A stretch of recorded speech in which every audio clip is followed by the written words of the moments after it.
Destination IAS के YouTube platform पर रामबाण सीरीज में आप सभी छात्रों का स्वागत है। तो इस सीरीज में हम लोग आप ही के द्वारा लिखे गए प्रश्न के उत्तर की जांच करते हैं और कोशिश करते हैं कि इसमें जो सुधार की अगर आवश्यकता है कहीं तो उसको हम लोग सुधार करें। तो देखते हैं आज के प्रश्न के आपने उत्तर में क्या लिखा है। तो आज का प्रश्न है हम लोगों का कि आधुनिक समाज में कंप्यूटर की क्या भूमिका है। तो आधुनिक समाज में कंप्यूटर की जब भूमिका की बात होती है तो हम लोग अगर कंप्यूटर को देखें तो आधुनिक युग की जो कल्पना हम लोग कर रहे हैं ये कल्पना ही कंप्यूटर के बिना नहीं है। तो इसके रोल तो बहुत सारे हैं, लेकिन हम लोग के ये प्रश्न के जो मार्क्स है वो 8 नंबर के हैं। तो इसी के अनुसार हम लोगों को संक्षेप में ही चीजों को शो करनी है। तो आपने लिखा है कि कंप्यूटर एक इलेक्ट्रॉनिक उपकरण है जिसमें या जिसे डेटा इनपुट करने और उसे संसाधित करने और आउटपुट प्रदान करने के लिए प्रोग्राम किया जाता है। हाँ, तो ठीक है, आपने इसमें 2 डायमेंशन भी दिख रहे हैं। हालांकि डायमेंशन क्या, आधुनिक समाज में कंप्यूटर की भूमिका, तो कंप्यूटर क्या है बताना था और इसकी भूमिका क्या है यानी इसके एप्लीकेशन को बताना है हम लोगों को। तो एक आपने इंट्रोडक्शन में अच्छा लिखा है 2 लाइन में कि कंप्यूटर का आपने डेफिनेशन डाल दिया, ठीक किया है आपने। अब देखते हैं हम लोग इसमें कि आपने आगे और क्या चीजें लिखी है। तो आधुनिक समाज में कंप्यूटर की भूमिका, तो पहला आपने लिखा है चिकित्सा के क्षेत्र में। तो चिकित्सा के क्षेत्र में ठीक लिखे हैं कि टेलीमेडिसिन के द्वारा कंप्यूटर आधारित उपकरणों के अनुप्रयोग या सूचना प्रौद्योगिकी के उपयोग से डॉक्टरों को बीमारियों का निदान करने में मदद मिली है। हाँ, तो ठीक है, क्योंकि अगर हम लोग देखें, अगर जांच जैसे ईसीजी हो गया, रोगी का ब्लड प्रेशर का ही जांच है या बॉडी के टेम्परेचर को ही मापना है, तो या रोगी के ब्लड प्रेशर को जब मेजर करेंगे, ये आपने 2 बार लिखा है तो एक ही बार लिखिए। तो अब जैसे पहले क्या था, इसके जगह पे आप लिख सकते थे कि जो डायबिटीज का टेस्ट किया जाता है। अब पहले डायबिटीज में क्या होता था कि ब्लड आप सुबह में दे कर आते थे, फिर खाने के 2 घंटे बाद देने जाते थे और उसके लिए एक समय भी लगता था। लेकिन अब देख रहे हैं आप कि तुरंत उससे ब्लड लिया जाता है और तुरंत पता चल जाता है। तो ये जो भी चीजें संभव हो पाई है वो तो कंप्यूटर के ही कारण संभव हो पाई है। तो ये पॉइंट आपने सही लिखा है चिकित्सा के क्षेत्र में।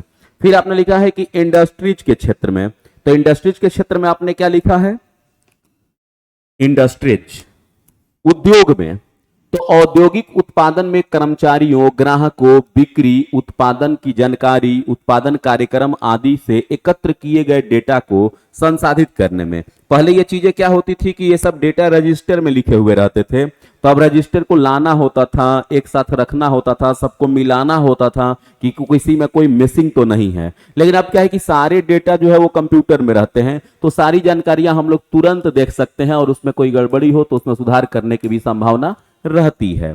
तो ये भी पॉइंट सही है। फिर आपने लिखा है एजुकेशन के क्षेत्र में, शिक्षा के क्षेत्र में, वर्तमान में छात्र पंजीकरण जिसे रजिस्ट्रेशन कहते हैं, कक्षा निर्धारण, परीक्षा परिणामों की प्रोसेसिंग, छात्रों और शिक्षकों के बीच व्यक्तिगत डाटा भंडारण, जो व्यक्तिगत डेटा भंडारण है, जैसे मामलों को प्रशासन की सहायता के लिए कंप्यूटर द्वारा तेजी से और प्रभावी ढंग से कार्यान्वित किया जा रहा है। अब पहले जैसे अब रजिस्ट्रेशन ही करना है तो पहले ऑफलाइन रजिस्ट्रेशन होते थे। अब रजिस्ट्रेशन का डेटा कहाँ है, नहीं है, मार्कशीट जो मिलते थे वो हैंड रिटन मिलते थे। अब ये क्या है कि स्कूलिंग से रिलेटेड या कह सकते हैं कि एजुकेशन से रिलेटेड सारे डॉक्यूमेंट जो है वो क्या है कंप्यूटर के ही थ्रू, तो ऑनलाइन जिसे हम लोग कह रहे हैं, तो बिना कंप्यूटर का तो संभव ही नहीं है। यानी हम लोग कह सकते हैं कि जो डिजिटल क्रांति है वो क्रांति ही कंप्यूटर के बिना संभव नहीं है। तो आपने ये एजुकेशन वाले में भी पॉइंट अच्छा लिखे हैं। फिर हम लोग आगे बढ़ते हैं कि बैंकिंग और वित्तीय क्षेत्र में। अब बैंकिंग और वित्तीय क्षेत्र में क्या है कंप्यूटर का रोल, तो बजट संचालित करने वाले संगठनों में बचत खातों, सावधि जमा, ऋण, निवेश, लाभ प्रदाता लिखिए। ये सब चीजों को ध्यान रखिए कि अगर नजर चला गया तो गलतियां हो जाएगी। विश्लेषण आदि से जुड़े डेटा का प्रसंस्करण आदि में भूमिका। अब जैसे बैंकिंग और वित्तीय क्षेत्र में बहुत सारे डेटा रहते हैं, बहुत सारे खाते रहते हैं, ऋण का है, निवेश का है, तो ये सब अलग अलग कागजों में कहीं ना कहीं रहते हैं। लेकिन अब कंप्यूटर के कारण क्या हुआ कि ये सब एक जगह डेटा है, तो आसानी से इन चीजों को हम लोग क्या कर सकते हैं, देख सकते हैं और बजट बनाने में क्या होगी, व्यवस्थाएं आसान हो जाएगी। प्रशासनिक क्षेत्र में कंप्यूटर की क्या भूमिका लिखे हैं आप, तो प्रशासनिक क्षेत्र में आपने लिखा है ई गवर्नेंस में कंप्यूटर। अब ई गवर्नेंस यानी जो हम लोग बात करते हैं ई गवर्नेंस का, जैसे कि हम लोग ब्लॉक से जातीय, आवासीय या ये सब चीजें जो हम लोग बनवाते हैं तो ई गवर्नेंस के अंतर्गत आता है। तो ये भी बिना कंप्यूटर का संभव ही नहीं है। सेवा कर, आय कर का संग्रह करने में, अब किससे हम लोगों ने टैक्स लिया नहीं लिया, सब कंप्यूटर में ही तो स्टोर है डेटा। सीमावर्ती क्षेत्रों में दुश्मन की गतिविधियों पर नजर रखने के लिए, अब कैमरा भी तो हम लोगों ने लगा दिया, सीसीटीवी कैमरा, तो उसकी निगरानी तो कंप्यूटर में ही करेंगे। तो ये सारी चीजें हैं। लेकिन अब यहां पे एक चीजें देखने को मिल रही है कि आपने ये सब पॉइंट वाइज लिख करके उसमें ऐसे लिखा है, ठीक है, पैराग्राफ टाइप का, लेकिन अब यहां पे आपने इसमें पॉइंट डालना शुरू कर दिया। तो कोशिश करना है कि मतलब एक क्वेश्चन कम से कम इतना तो लगे कि एक ही व्यक्ति ने लिखा है, तो ये बार बार मोड चेंज करने की आवश्यकता नहीं है। या तो ऐसे ही सभी को लिखते या वैसे ही इसको लिखते। कानून क्षेत्र में वकीलों प्रशिक्षु, अब देखिए वकील में भी आपने गलत किया है, ये वकील सही है, ये वकील गलत है।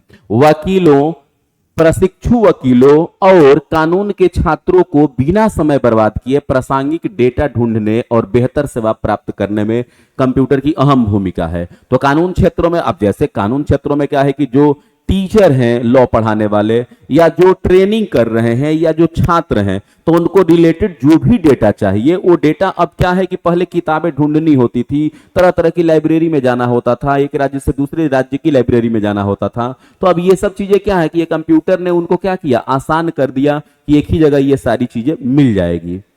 फिर आपने अब कंक्लूजन लिखा है, तो कंक्लूजन में आपने क्या लिखा है, तो कंक्लूजन में लिखा है कि कंप्यूटर अपने शुरुआत में एक साधारण कैलकुलेटर से आधुनिक समय में एक सुपर कंप्यूटर तक की विकास यात्रा पूरी कर चुका है। काफी अच्छा लाइन लिखा है आपने कि कंप्यूटर शुरू में एक कैलकुलेटर की ही तरह आया था, लेकिन आज के डेट में देख रहे हैं कि सुपर कंप्यूटर तक चला गया है, जिसके कारण जो हमारी छोटी से लेकर बड़ी आवश्यकताओं के पूरा करने में सक्षम है। अब कंप्यूटर जो है ये शुरू हुआ कैलकुलेटर से और सुपर कंप्यूटर तक का सफर तय कर चुका है, लेकिन इस पूरे सफर में हमारी छोटी से छोटी आवश्यकताओं से लेकर बड़ी से बड़ी आवश्यकताओं को पूरा करने में कंप्यूटर क्या है, सक्षम है। तो ये ओवरऑल आपने 8 नंबर में काफी पॉइंट लिखा है, और इसमें अगर देखा जाए तो 8 नंबर में आपके जो मार्क्स होंगे वो 6 नंबर के आसपास मिल सकते हैं पूरे सिनेरियो को देखते हुए। तो इसी तरह से आप लोग अपने क्वेश्चंस के आंसर को भेजते रहिए, हम लोग चेक करते रहेंगे। Thank you.